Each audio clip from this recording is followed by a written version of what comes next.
শামশেরগঞ্জে ভাঙন বিড়ি শ্রমিকদের অধিকার সহ বিভিন্ন বিষয় নিয়ে আন্দোলনে নামছেন রাজ্যের আমদানি বিরোধী মুখ কংগ্রেসের যুব নেতা আসিফ ইকবাল। তিনি সংবাদ মাধ্যমের মুখোমুখি হয়ে এদিন জানান, রাজ্য সাধারণ মানুষের অধিকার দিনের পর দিন ক্ষুণ্ণ হচ্ছে। তার প্রভাব পড়েছিল সাগরদিঘিতে। শাসক দলকে বয়কট করেছিল সাধারণ মানুষ।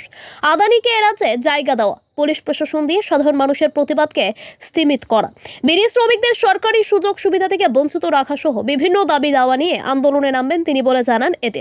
উল্লেখ্য, রাহুল গান্ধী বাংলায় ভারত জোড়ো যাত্রা চলাকালীন আসিফ ইকবালের সাথে সাক্ষাৎ করেন এবং ফারাক্কায় কি ঘটেছিল সে বিষয়ে বিস্তারিত শোনেন।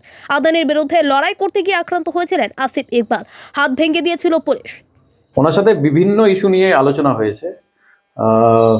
মূলত যেটা মূল দাবি, পশ্চিমবাংলার যারা কংগ্রেসের কর্মী তাদের একটা কথা আছে যে দীর্ঘদিন থেকে এই কথাটা আমরা শুনে আসছি যে পশ্চিমবঙ্গে যারা কংগ্রেস করছে তারা আদৌ কি তাদেরকে নিয়ে দিল্লি নেতৃত্ব ভাবেন কি ভাবেন না, পশ্চিমবাংলাকে কেন দিল্লির তরফ থেকে নেগলেক্ট করে দেওয়া হয়। তা এই কোয়েশ্চেনটা আমি সরাসরি রাহুলজিকে জিজ্ঞেস করেছিলাম যে আগামী দিনে যখন এখানে কংগ্রেস নির্বাচনে যাবে তখন উচ্চ নেতৃত্ব হাইকমান্ড পশ্চিমবাংলাকে কি আলাদা করে ইম্পর্টেন্স দেবে, না বিগত দিনে যেটা হয়ে এসেছে সেরকমভাবেই চলবে।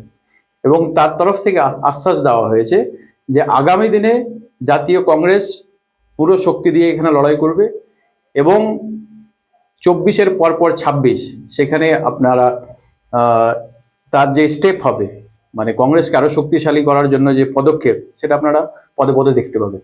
শ্রমিকদের নিয়ে কি ভাবছেন বা তাদেরকে একত্রিত করার ব্যাপারে পার্টি কি ভাবছে আপনাদের?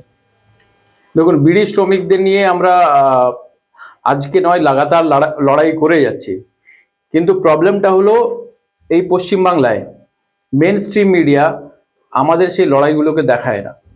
তাই আমরা চেয়েছিলাম যে এই যে আমাদের বিড়ি শ্রমিকের যে সমস্যাগুলো এবং যে আমাদের কংগ্রেসের কর্মী যারা বিভিন্ন সংগঠন আছে, আমাদের শ্রমিক সংগঠন, তাদের যে লড়াইটা সেটাকে যাতে ন্যাশনাল লেভেলে নিয়ে যাওয়া যায়, তার জন্য আমরা চেয়েছিলাম রাহুলজি জানে তিনি ইন্ডিভিজুয়ালি গিয়ে বিড়ি শ্রমিকদের সাথে ফিজিক্যালি দেখা করে তাদের সমস্যা নিয়ে কথা বলুন।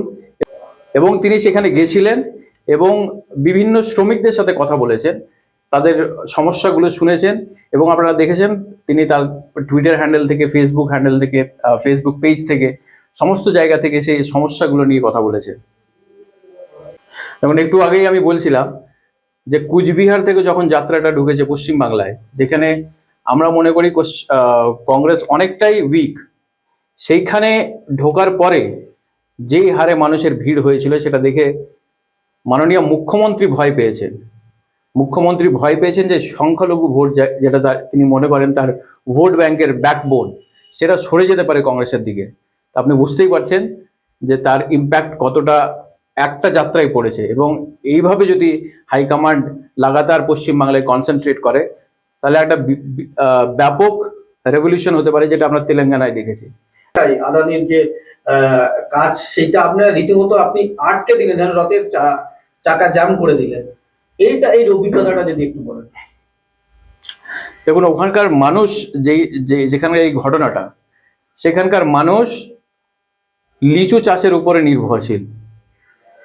ওখানে যে এরিয়ার উপর দিয়ে তারটা যাচ্ছে, হাই টেনশন ওয়্যারটা যাচ্ছে, সেটা একদম রিহাইসি এরিয়ার উপর দিয়ে, যেখানে লোকজনের ঘনবসতি, লোকের বসবাস আছে এবং সেখানে লিচু অনেকগুলো বাগান রয়েছে, তার উপর দিয়ে হাই টেনশন ওয়্যার যাচ্ছে। যদিও বিকল্প একটা রাস্তা ছিল, আমরা রাস্তাটা দেখিয়েছিলাম, ওই বাগানের উপর দিয়ে না নিয়ে গিয়ে একটা ব্যারান ল্যান্ড ছিল, সেটা দিয়ে নিয়ে যেতে পারতেন, কিন্তু তারা সেটা করেননি। আমার মনে হয়েছে যখন আমাদের লিডার পার্লামেন্টে আদানির বিরুদ্ধে লড়াই করছেন, আদানির বিরুদ্ধে কথা বলছেন, আদানির বিরুদ্ধে লড়াই করতে গিয়ে সাসপেন্ড হচ্ছেন, তাহলে আমাদেরও অন্তত পক্ষে আমাদের মানুষের হয়ে লড়াই করাটা আমাদের কর্তব্যের মধ্যে পড়ে। এবং যার জন্যই আমি মানুষের জন্য লড়াই করেছিলাম সেখানে, এবং সেখানকার এলাকার মানুষের লড়াই ছিল, আমি সেখানে সামিল হয়েছিলাম।